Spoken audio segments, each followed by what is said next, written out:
Oi, bom dia para você. O Record News Rural está no ar. A safra do café 2025 deve ser a terceira maior da série histórica da Conab, mesmo em período de bienalidade negativa. Com maior safra de Conilon, a produção de café é estimada em 56 milhões e meio de sacas de 60 quilos em 2025. O volume representa uma alta de 4,3% em relação ao resultado obtido em 2024. Os números estão no quarto levantamento de café 2025, divulgado nesta quinta-feira pela Companhia Nacional de Abastecimento. Apesar de uma ligeira queda de pouco mais de 1% na área em produção, o bom desempenho é atribuído à melhor produtividade média nacional, projetada em 30,4 sacas por hectare, reflexo do desenvolvimento verificado nas lavouras de Conilon. A produção total da espécie em 2025 atinge 20,8 milhões de sacas, um novo recorde da série histórica da Conab. No Espírito Santo, o maior produtor de Conilon do país, a colheita chega a 14,2 milhões de sacas, crescimento de 43,8% em relação a 2024. Na Bahia, é esperado um aumento de quase 69% e em Rondônia, a alta deve chegar perto dos 11%. Já para o café arábica, houve uma redução na colheita justificada pela bienalidade negativa, além de períodos de escassez hídrica ao longo da safra. Neste cenário, a área em produção do arábica registrou queda de 1,5%, enquanto a produtividade média caiu 8,4% em relação à safra de 2024. Com isso, a colheita no atual ciclo é estimada em 35,76 milhões de sacas, redução de quase 10% em comparação com a temporada anterior. Com a colheita finalizada em setembro, Minas Gerais, maior estado produtor de café do país, registra uma redução de 9,2% em relação ao volume total produzido na safra anterior. Em São Paulo, a redução foi de cerca de 13% no mesmo período. Em contrapartida, a Bahia e a região do Cerrado registraram alta de 2,5% e 18,5%, respectivamente. Os produtores de manga de Pernambuco devem sentir alívio nas exportações da fruta depois que os Estados Unidos anunciaram a retirada da tarifa de 40% sobre alguns produtos brasileiros. A medida vai impactar a economia do estado. As mangas produzidas no Vale do São Francisco devem voltar com mais força ao mercado dos Estados Unidos. Agora, com a retirada da tarifa de 40% sobre os produtos brasileiros. Antes da taxação, os produtores de manga exportavam 253 mil toneladas da fruta e geravam cerca de 348 milhões de dólares por ano, ou seja, aproximadamente 1 bilhão e 900 milhões de reais. É uma vitória enorme, grande, de muita luta para que essas frutas cheguem nos Estados Unidos com qualidade, sustentabilidade e com o sabor que o mundo merece. Para os produtores do Vale do São Francisco, o fim da taxação das frutas traz um alívio, depois de 3 meses de perdas e de preocupação. A gente encara essa suspensão, né, dessa sobretaxa de forma muito positiva, né? A gente volta a competir em condições justas no mercado com outros países que vendem para os Estados Unidos. E a gente volta a ter fôlego, né? A gente ganha novamente esperança com um cenário agora de mercado mais justo. Além da manga, a medida publicada pela Casa Branca beneficia carne bovina e outros produtos. São mais de 200 itens na lista de taxação. Agora, resta saber como o mercado vai se comportar diante dessa mudança. Durante entrevista a uma rádio em Carpina, a governadora Raquel Lira falou sobre a medida adotada pelos Estados Unidos e o impacto para Pernambuco. A economia do Brasil, parte dela também é exportada para os Estados Unidos. E a partir do momento que se cobrava X imposto e passa a cobrar 40% a mais, o produto passa a ter inviabilidade dentro do mercado americano. É importante que a tarifa tenha caído, eu espero que possa cair dos outros produtos como a manga e outros produtos manufaturados, industrializados. O mercado da carne bovina ganha força com a entrada de dezembro e com o aumento do consumo nas festas de fim de ano. Além disso, o pagamento do 13º salário eleva as compras de carne no varejo, segundo levantamentos do CPE. No mercado externo, China e Estados Unidos mantêm sinais claros de demanda firme durante este início de mês. Para atender aos pedidos, parte dos frigoríficos já opera com escalas adiantadas e férias coletivas programadas. Por outro lado, algumas indústrias ainda precisam comprar muitos animais, o que sustenta a movimentação do mercado. Assim, o aquecimento deve continuar, principalmente até a metade da próxima semana, é o que avaliam os pesquisadores.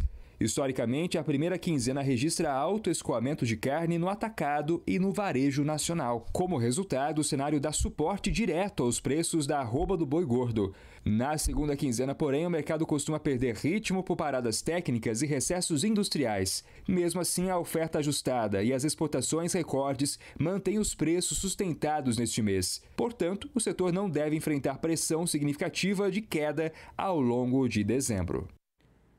Os preços do suíno vivo seguem estáveis. O mercado aparentemente está equilibrado. Com a suspensão dos embarques espanhóis, depois da confirmação de casos de peste suína africana no país, a demanda externa por carne suína segue aquecida. A Espanha é o maior produtor da União Europeia e também foi a maior exportadora da proteína do mundo em 2023. A interrupção do fornecimento pode significar uma boa oportunidade para o Brasil. Enquanto isso, aqui no mercado interno, o valor do suíno vivo está na média dos R$ 8,00 o quilo, desde o início de outubro no mercado paulista. Este é o valor operado também no Paraná, no Rio Grande do Sul e em Minas Gerais e Santa Catarina desde meados de setembro. De acordo com o CPEA, o forte equilíbrio entre a oferta e a demanda por novos lotes de animais para abate por parte dos frigoríficos está sustentando o equilíbrio internamente. O atual nível de preço de negociação pode indicar que o suinocultor estaria comercializando com rentabilidade positiva, enquanto a indústria consegue garantir consumo na ponta final do mercado. A Associação Brasileira de Proteína Animal trouxe boas notícias que confirmaram a força do setor. O Brasil está fechando 2025 com projeção de recordes na produção, consumo e exportação de ovos e das carnes de frango e suína. Segundo a BPA, o setor demonstrou resiliência com índices positivos em todas as áreas. De acordo com as projeções, a produção de ovos deve superar a marca de 62 bilhões de unidades em 2025, um salto de quase 8% em comparação ao ano passado. Para 2026, são esperados 66 bilhões e meio de unidades produzidas. A carne de frango deve atingir 15 milhões 320 mil toneladas, 2,2% a mais que em 2024. Para o ano que vem, é esperado um crescimento com até 15 milhões e 600 mil toneladas, o que representa um aumento de 2%. O consumo interno da carne de frango também deve aumentar, com disponibilidade de 10 milhões e 100 mil toneladas, número 1,2% maior em relação ao ano anterior. Já para a carne suína, a produção nacional estima 5 milhões 550 mil toneladas, um crescimento de 4,6% em comparação com o ano passado. Para 2026, a produção é estimada em 5 milhões e 700 mil toneladas, com crescimento percentual de 2,7%. Na exportação, o Brasil deve embarcar cerca de 1,5 toneladas, um avanço de 10% nos envios internacionais. Cada vez mais, a carne suína conquista espaço na mesa dos brasileiros, chegando a 19 quilos por pessoa esse ano. Um tornado foi registrado no Piauí. O fenômeno raro se formou em uma fazenda em Baixa Grande do Ribeira, no sul do estado. Esse tipo de tornado se forma de baixo para cima, com uma coluna de ar girando em alta rotação em direção a uma nuvem de tempestade. E é diferente do tipo de tornado que atingiu o Paraná no início de novembro e causou grande destruição. Vamos então conferir como fica o tempo nesta sexta-feira em todo o Brasil. Veja na previsão.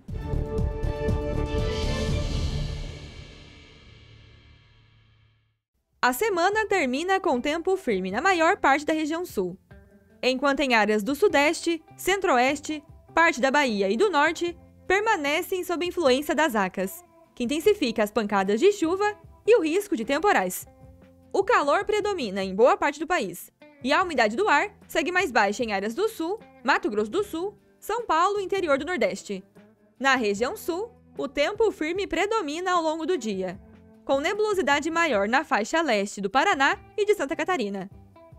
No sudeste, a Zacas reforça a nebulosidade no Espírito Santo e na metade norte de Minas.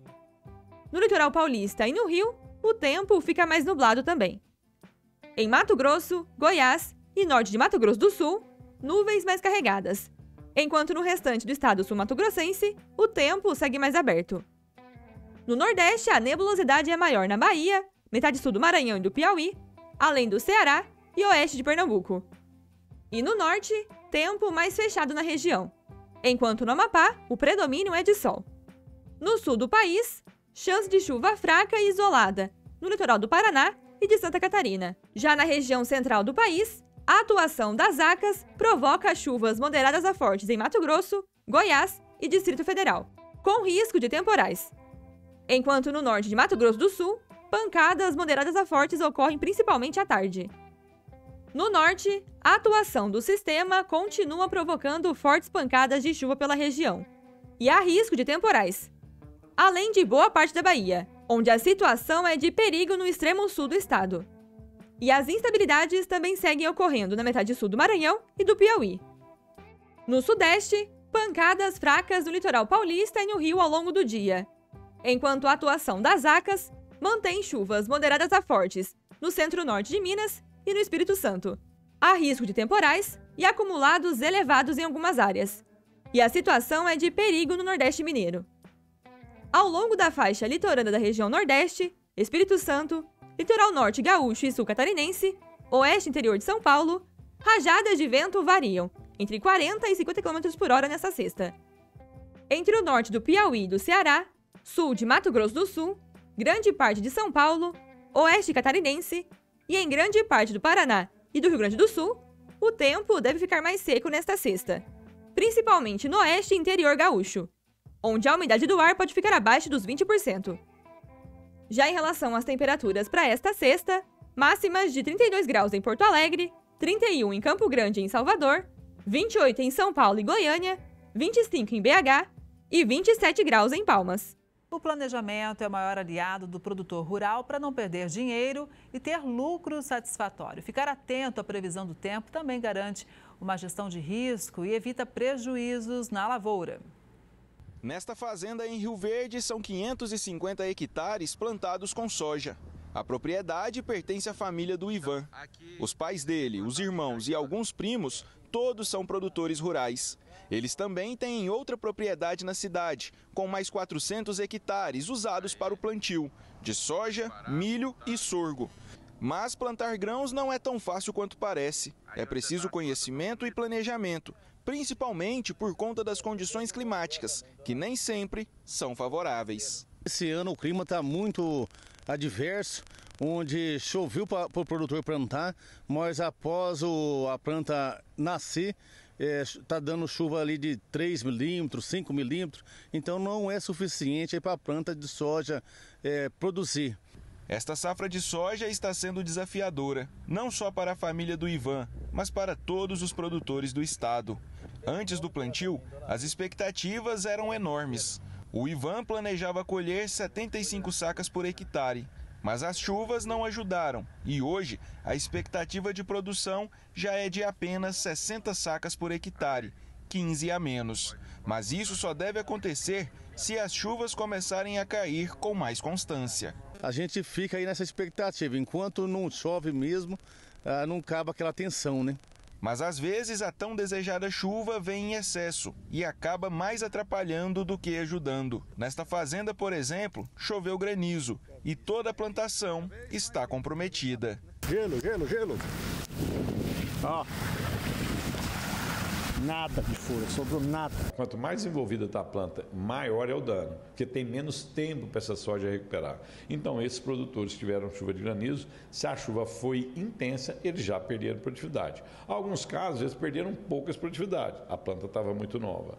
Outros casos, perderam muita produtividade, ele não vai ter lucro na atividade. Nos dias de hoje, o planejamento é essencial para o produtor rural.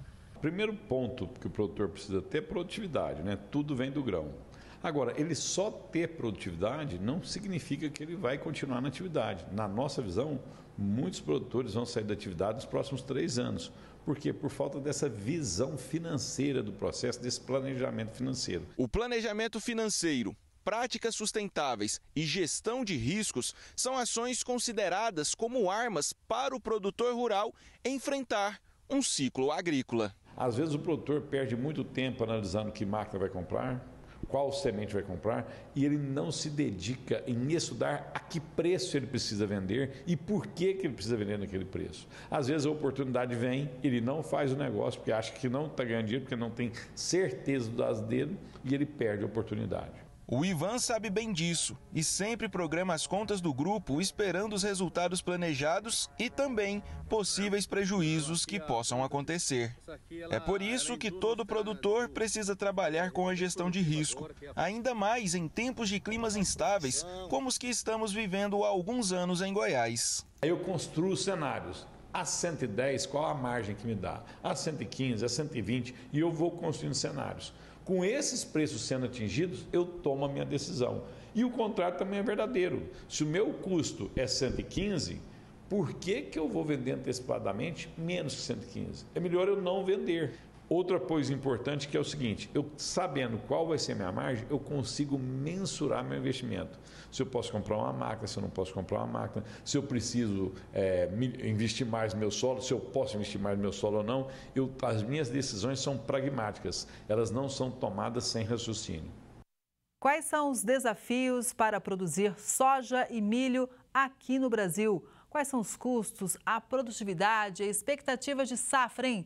Quem chega para dar um panorama para a gente é o Mauro Zac, que é pesquisador do CPE Exalc USP. Bom dia, Mauro. Seja muito bem-vindo ao Record News Rural. Bom dia, tudo bem? Tudo jóia. Muito bom ter você com a gente para trazer dados, até para a gente entender para onde essas culturas devem caminhar, tendo em vista o que aconteceu, por exemplo, 2024, 2025, em relação à produtividade. Mauro. O 24 e 25, um ano bastante, vamos falar assim, extremos, né? Nós tivemos aí regiões, de forma geral, o Brasil produziu muito bem soja, nós tivemos aí uma produção aí bem acima do que a gente estava esperando, né? Mas alguma região em específico a gente viu problema, falta de chuva, né? Regular, e que foi o estado do Rio Grande do Sul, aí, que está bem abaixo da média, aí, conforme o nosso projeto Campo Futuro, dos nossos dados, né, a média aí chegou a quase 41% de diferença em relação à média de outros estados que nós acompanhamos, né?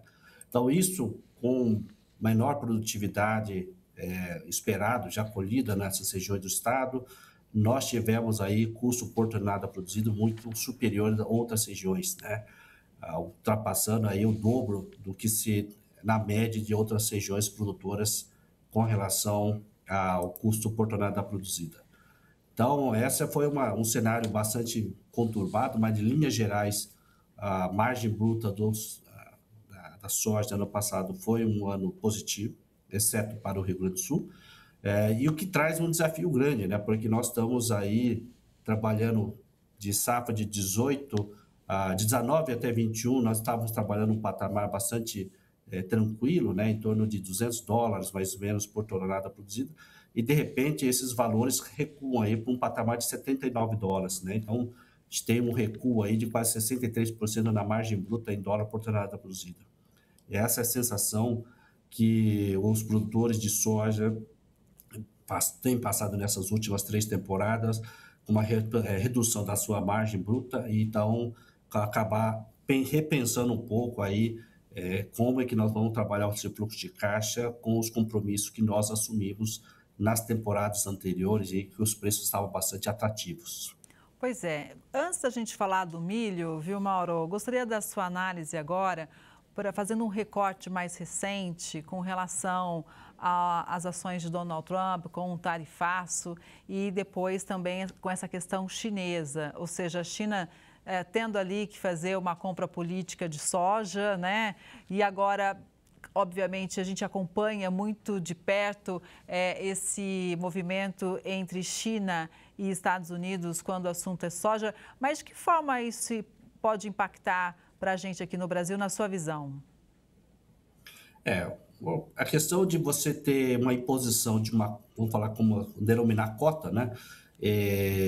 Impondo uma quantia a ser comprada pelos Estados Unidos, você faz uma intervenção no mercado, né, em que possivelmente, dependendo do tipo do produto que cada país está ofertando, é a preferência do comprador, né? E possivelmente lá na ponta deve ter suas vantagens de adquirir o produto brasileiro, não só pelo período. A produção de dois hemisférios, tanto no norte e sul, para a China é positiva, porque ela tem oferta nos dois períodos do ano, a oferta de oleaginosas. Obviamente, por essa questão dessa guerra comercial, ela tem dado preferência para a compra dos produtos do hemisfério sul, no caso específico do Brasil, porque o Brasil exporta muito mais grão, né? Então, para nós, especificamente, essa imposição dessa barreira em que os Estados Unidos coloca uma certa quantia de tonelada para ser comprado pela China, ela é um pouco, no curto prazo, ruim. Claro que o mercado ele se arranja, né? Deixa de vender para a China, quem estava, né, vai acabar comprando do Brasil e ela vai se acomodando aí nesse fluxo dessa negociação, né? Mesmo porque o mercado de exportação de grão está na mão de grandes e poucos países, né? Que é o caso dos Estados Unidos, Brasil, Argentina e entra aí junto o Paraguai. Só que no caso da soja, além de sermos muito competitivos, temos preço, a nossa soja também se diferencia pela qualidade, né? Sim, exatamente. O rendimento industrial nosso também, ela tem essa vantagem competitiva, né? Então, muitas vezes você tendo que, para o caso, né? Vamos falar assim, importar um certo produto que vai ter, talvez, lá na ponta um rendimento diferente ou própria qualidade do grão que não atende, né? É a mesma expectativa que do Brasil, não é negativo, né? Você é obrigado a comprar um produto que não é igual àquilo que o seu concorrente está oferecendo de melhor qualidade no mesmo nível de preço, até o preço mais competitivo. Agora a gente fala um pouquinho do milho, a gente trouxe um panorama importante sobre a produtividade 2024-25, sobre a soja e o milho, hein? Qual foi o desempenho? O desempenho em linhas gerais foi positivo. Eu acho que a chuva desse ano aí nós fomos muito abençoados, né?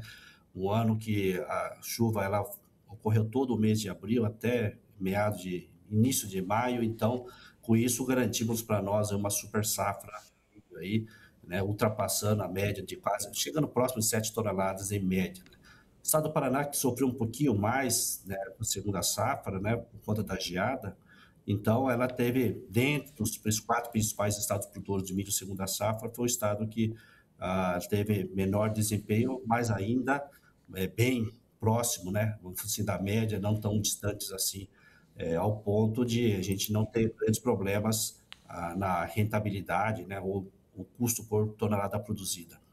Então, o que a gente vê que na safra 24-25, essa safra cheia garantiu para nós uma margem bruta positiva para todos os estados, tá? Obviamente que quando nós adicionamos os custos econômicos, por trás disso, a rentabilidade, o lucro, ela vai comprometendo, nós vamos diminuindo, e ela acaba, da mesma forma que a soja, né, a margem bruta também, ela veio, né, nós estava em voo de cruzeiro, de repente nós tivemos uma turbulência, né, e nós ficamos aí próximo do nível do zero, vamos falar assim, em termos de margem bruta para o caso de milho, tá? É um produto que sofre mais aí com a variação do oferta e demanda do mercado doméstico, na sua precificação. A gente sai de $69 por tonelada, de repente a gente cai próximo de zero, né? Então é uma redução muito drástica para uma cultura desse cereal, pelo menos de safra 22, 23, 23, 24. 24, 25 dá uma retomada para nós, então é isso que deixa a gente uma situação menos pior, vamos falar assim. E aí a combinação soja e milho, ela vem dessas últimas 6 safras, 3 safras muito positivas, e nós estamos trabalhando nas 3 últimas safras uma situação mais apertada. Então essa é a sensação que os produtores do sistema soja mais milho segunda safra têm, de forma geral, mostrando as suas preocupações, que a margem fica um pouco mais apertada, sua capacidade de investimento também fica um pouco mais comprometida, tendo aí a maior necessidade de trabalhar melhor seus planos para assumir novos compromissos no longo prazo. Mauro, vamos olhar para frente. Safra 25-26, estimativa para a soja. Primeiro vamos analisar a soja, por favor. A soja, esse ano, claro que nós estamos trabalhando naquele modelo, né, nosso de trabalhar o orçamento de 25-26, olhando para março do ano que vem. No momento que nós fizemos essa análise, claro que nós estamos trabalhando em torno de $10,5 bushel. Né? Esse cenário vai ficando positivo assim que as cotações melhorarem, assim como a taxa de câmbio. Nesse cenário que nós levantamos no momento da apresentação, nós vimos que era necessário pelo menos 54 sacos de soja para você saldar o custo operacional efetivo da soja na região de Sorriso, por exemplo, contra uma produtividade média de 61 das últimas 5 safras. Essa análise aqui que a gente está apresentando hoje não retrata a necessidade de um replantio que você terá que adicionar para que efetivamente está acontecendo esse problema nas regiões diferentes do Brasil aí, tá? E se a gente pega uma região do oeste do Paraná, por exemplo, Cascavel, preciso de 43 sacas, né, para pagar o custo operacional efetivo contra uma produtividade média de 56. Claro que nós estamos pegando entre altos e baixos da região oeste, né? Então a gente tem uma dificuldade, uma proximidade maior também do custo com relação à sua produtividade média histórica. Então esse é o cenário, né, que a gente tem visto, né, que o custo operacional efetivo ela está, digamos assim, abaixo da custo médio, da produtividade média que nós estamos trabalhando, contudo está muito mais próximo em relação aos anos anteriores. Quando eu adiciono o valor do arrendamento, muitas vezes a situação fica bastante apertada. Para o milho segunda safra, qual que é a estimativa para a safra 25-26, Mauro? 25-26 pode trazer algumas oportunidades para o produtor. No momento que nós fizemos a análise, nós olhamos aí os preços do período, né, de outubro, o preço ainda estava sofrendo rescaldo, vamos falar assim, da super safra nossa, então o preço estava um pouco baixo, né, sofrendo um pouco essa interferência aí. Mas mesmo assim, 107 sacas de milho para pagar o custo operacional efetivo na região de Sorriso, contra uma produtividade média de 127 sacas, e pega o oeste do Paraná, por exemplo, 72 sacas de milho para saldar o custo operacional efetivo, né, uma coisa que vai acontecer ainda, né, um orçamento, contra uma produtividade média de 110. Então, a gente vê que, no caso do Mato Grosso, uma situação um pouco mais apertada, né, porque a produtividade e o custo operacional estão muito próximos, né, enquanto que regiões, por exemplo, de Cascavel está mais confortável, assim como Maracaju e como Rio Verde, nós observamos que a situação é mais confortável em que o nível de produtividade média histórica dos últimos 2 anos, para essas duas regiões, Rio Verde e Maracaju, ela ultrapassa o seu custo total. Então, para nós, pelo menos para essas duas regiões, é muito mais vantajoso, estão tendo condições melhores do que o oeste do Paraná e Mato Grosso, norte do Mato Grosso, representado pelo Sorriso. Mauro, eu gostaria que você trouxesse o seu olhar sobre como os biocombustíveis estão impactando justamente na cultura do milho. Ele vem trazendo sinais positivos, né? Porque se nós olharmos regiões da 163, vamos falar assim, do Mato Grosso, em que no passado nós tínhamos o preço do milho bastante barato por questão de localização dela em relação ao porto, a deficiência da questão de capacidade de armazenamento, isso deixava com que o preço nessas regiões, em especial Sorriso, um preço bastante depreciado em relação ao porto e tornando a região com o milho mais barato do mundo. Assim. Com a presença dessas unidades de processamento, o preço melhorou bastante, né? Diminuiu significativamente a diferença do preço da região de Sorriso em relação ao indicador de Campinas, por exemplo, no nosso caso aqui que o CPEA realiza esse levantamento, mostra que traz exatamente essa redução da diferença do preço que existia entre o que acontecia na região de Sorriso em relação ao indicador e você pegar as últimas 3 anos, essa diferença diminuiu significativamente. Mostra que a presença dessa unidade de processamento é mais um agente demandando pelo produto, trazendo novas ferramentas de fixação de preços e tentando garantir seu abastecimento com os produtores locais. Então, isso faz um movimento diferente, tanto seja para exportação, seja para demanda e processamento de etanol, e assim como atender o setor de produção de ração para o setor de animais. Então, esses são os 3 principais canais que têm o escoamento para essas regiões, e ela melhorou significativamente o preço para o produtor local. Com esse cenário todo que você acabou de explicar para a gente, Mauro, a gente pode realmente, então, prever que o Brasil deve cada vez mais produzir milho? Eu creio que existe um teto para isso daí, né? A questão é de quanto, né, existe a competitividade no setor sucroalcooleiro, existe também a capacidade de quanto de biomassa nós vamos ter à disposição para processamento desse etanol, que essa é uma variável importante, né? Não é somente a disponibilidade do grão, mas também se nós temos aí a biomassa para nós gerarmos essa indústria, né? E depois a demanda, né? Quanto que esse etanol, em outras regiões como o Nordeste, por exemplo, que dificilmente você encontra etanol na bomba por conta não ter essa competitividade em relação à gasolina, né? Nós podemos ter essa demanda. E devemos lembrar que também nós estamos tendo significativamente a aquisição de carro elétrico, né? Não é híbrido, mas a gente vê a presença maior desses carros elétricos, querendo ou não, acaba meio que inibindo um pouco a demanda de biocombustível lá na ponta. Mauro, foi importante ter todo esse panorama. Muito obrigada pela sua análise. Estamos sempre de portas abertas para você e para toda a equipe do CPEA. Um bom dia e até a próxima. Bom dia, muito obrigado pela oportunidade. Estamos sempre à disposição aqui em Piracicaba. Obrigada. E essa edição do Record News Rural fica por aqui. Obrigada pela sua audiência. A gente se vê no próximo programa. Até lá.